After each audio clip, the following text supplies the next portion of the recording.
Bonsoir à tous, voici les titres que nous allons développer dans cette édition du lundi 7 novembre 2011. Triple actualité à la SNCF, le préfet rend ses conclusions quant au choix de la gare d'arrivée du Clermont-Paris. Un mot d'ordre de grève a été lancé pour demain et des travaux à Saint-Germain-des-Fossés vont rendre impossible toute liaison avec la capitale ce week-end. Nous irons sur l'A75 faire le point sur le chantier de confortement des talus. Des glissements de terrain obligent à forer des puits en béton pour sécuriser la chaussée du côté de la sortie de Saint-Amand-à-Lande. En sport, du rugby et du basket avec des images de Stade Français ASM et de Clermont-Boulogne-sur-Mer. Laquelle des gares de Bercy, de Lyon ou d'Austerlitz est la meilleure pour accueillir le Clermont-Paris? C'est aujourd'hui que le préfet Francis Lamy rend public les conclusions de l'expertise commandée par l'État, la SNCF et RFF. La réunion a commencé à 17h à la préfecture de Clermont en présence de plusieurs élus locaux. Romain Duché, vous êtes sur place. Est-ce que la réunion est terminée et connaît-on le résultat de cette expertise ? La réunion est effectivement terminée, Ariane. Elle aura duré 1 heure au total. Finalement, le choix de Bercy comme gare d'arrivée du Clermont-Paris est maintenu jusqu'en 2013. Mais l'expertise dit que l'on va pouvoir étudier sérieusement un retour en gare de Lyon après 2013 pour la totalité ou une partie des trains auvergnats. On pourrait penser que RFF et la SNCF repoussent l'échéance pour gagner du temps, mais visiblement, les élus, eux, se disent satisfaits et optimistes ce soir. Ils parlent tous d'une même voix à la sortie de la réunion. Claude Malhuret, par exemple, le maire de Vichy, qui est à la tête du front anti-Bercy depuis quelques semaines, lui parle d'une porte ouverte et insiste bien sur le fait qu'il se dit optimiste ce soir.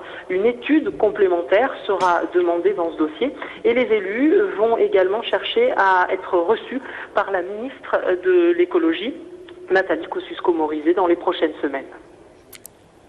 Merci Romain, je rappelle que vous étiez en direct depuis la préfecture de Clermont-Ferrand.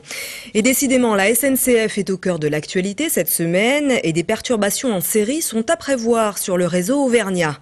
Un mot d'ordre de grève a été lancé par 4 syndicats pour demain, mais les perturbations devraient commencer dès ce soir. Par ailleurs, un grand nombre de liaisons vers le nord et vers le sud vont être interrompues ces prochains jours en raison de travaux de renouvellement des voies. Le point avec Romain Duché. Le train-train de la SNCF complètement chamboulé. Les plus grosses perturbations sont annoncées pour ce week-end. Vendredi, samedi et dimanche matin, aucun Théose ne circulera entre Clermont et Paris à cause de travaux réalisés en gare de Saint-Germain-des-Fossés dans l'Allier. Les liaisons Clermont-Moulins se feront donc en car. La SNCF fait son nécessaire pour limiter la gêne. C'est un week-end prolongé, donc nous voulions malgré tout acheminer le maximum de nos clients pour ce week-end. Les travaux ont donc lieu à partir de vendredi matin jusqu'à dimanche 13h, ce qui fait que nos clients pourront partir en train jeudi soir et revenir à partir de 13h dimanche après-midi et dimanche soir. Au sud de Clermont, les gros travaux effectués à la Toussaint sont terminés, mais la liaison Issoire-Arvan est toujours interrompue et continue de se faire en bus. D'autres perturbations légères, celles-ci, sont attendues pour demain. Un TER sur 4 sera supprimé à cause d'un mouvement social chez les cheminots. C'est contre la libéralisation du ferroviaire. Très clairement, on est pour préserver l'unicité de nos systèmes ferroviaires à dominante de l'État, bien entendu. Et à partir de là, toutes les entités, toutes les organisations syndicales de l'Europe appellent à cette journée d'action. Vous l'aurez compris, si vous prévoyez de prendre le train cette semaine, quelle que soit la destination, mieux vaut vous renseigner avant par téléphone au 0891 67 00 68 ou sur internet en consultant le site www.ter-sncf.com. En bref, pour clore ce chapitre ferroviaire, un éboulement a contraint la fermeture de la ligne Vic-le-Comte-Issoire entre dimanche 14h et aujourd'hui.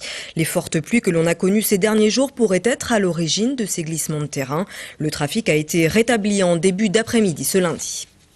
Un point sur un autre chantier maintenant, celui de l'A75. Il est entré dans une phase assez spectaculaire avec le confortement d'un talus au niveau de la sortie de Saint-Amand-Tallande. Les travaux en sont à mi-parcours et nécessitent l'installation d'une quarantaine de pieux en béton pour sécuriser les abords de l'autoroute. Les explications de Michael Briffaut. Ils sont une dizaine à travailler sur l'autoroute. Leur mission, stabiliser cette chaussée qui risquait de s'effondrer. Et depuis 3 ans, de nombreux signes indiquaient que le terrain bougeait dangereusement. On avait l'apparition de premières fissures, le déplacement de la glissière de sécurité.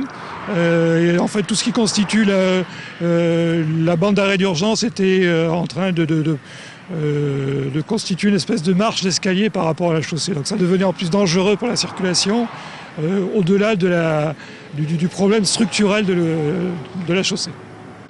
Pour consolider la chaussée, 40 piliers de béton sont coulés sur place. Le but, clouer l'autoroute tous les 2 mètres en l'accrochant solidement à la roche à plus de 20 mètres de profondeur. Ces travaux permettent de sécuriser l'A75 en évitant tout risque de glissement de terrain. On a de l'ordre de 50 000 véhicules jour ici. Donc il est obligatoire de conserver une route en état de fonctionnement. Et donc il était impératif de faire ces travaux avant d'avoir une ruine beaucoup plus importante de la chaussée qu'on avait commencé à constater il y a quelques mois. La fin des travaux est prévue pour la mi-décembre et toutes les voies de circulation devraient être réouvertes. Les automobilistes retrouveront ainsi un trafic plus fluide.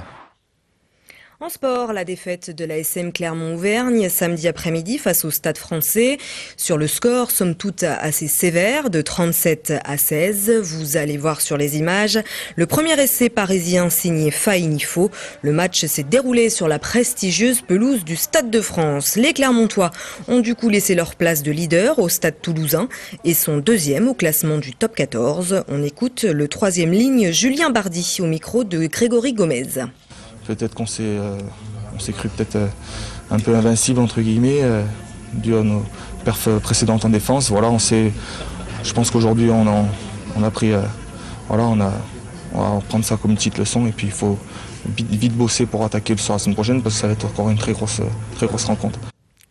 En effet, retour de la H-Cup ce week-end avec le déplacement de l'ASM à Belfast pour affronter la province de l'Ulster. Les Clermontois pourront de nouveau compter sur leur vice-champion du monde. En basket, désillusion au pluriel pour les équipes auvergnates ce week-end. Samedi soir, la Jeanne d'Arc de Vichy s'est inclinée à Boulogne-sur-Mer, 74-70, lors de la 6e journée de championnat de Pro B. C'est la 5e défaite des Vichysois. Défaite également pour le Stade Clermontois, mais à domicile, cette fois, vendredi soir. Les stadistes se sont inclinés face à l'équipe de Saint-Quentin, 96-91, lors de la 7e journée de championnat de National 1. C'est le 5e revers des Clermontois qui effectueront samedi un déplacement périlleux à Blois. Pas d'équipe du lundi après ce journal. Des contraintes techniques nous obligent à repousser la diffusion de votre magazine sportif. Toutes nos excuses pour cet incident et nous vous tiendrons bien sûr au courant de sa prochaine diffusion. Une image de la belle Clémence Olexi pour refermer cette édition. L'aventure Miss Monde s'est refermée pour la Vichysoise hier soir. Notre Miss Auvergne 2011 représentait la France dans ce prestigieux concours. Malgré les points engrangés lors du défilé des top modèles, elle n'a pas franchi la barre des 20 finalistes. Le titre est allé à Miss Venezuela. Clémence referme donc cette parenthèse glamour pour retourner à ses études. Elle commence d'ailleurs un stage dès demain matin. C'est la fin de ce journal. Merci de l'avoir suivi. Dans un instant, vous retrouvez vos prévisions météo. Demain, pour l'information, Cécile Finot à 12h30 et 18h30. Très bonne soirée.